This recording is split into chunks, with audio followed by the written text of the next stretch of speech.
ও hello everyone, কেমন আছো সবাই? আলহামদুলিল্লাহ আরো ভালো আছি।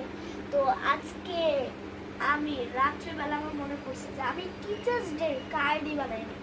অক্টোবরের 5 তারিখে টিচার্স চলে গেল, আমার মনেই নেই সেটা কেমনটা লাগে। তার জন্য আমি আমার ফেভারিট মিসের জন্য টিচার্স ডে উপলক্ষে আজকে আমি রাত 10টা বাজে বানাইতেছি টিচার্স ডে কার্ড। সো তোমরাও দেখো, ভালো হলে কমেন্ট করবে, না হলে না। সো দেখো,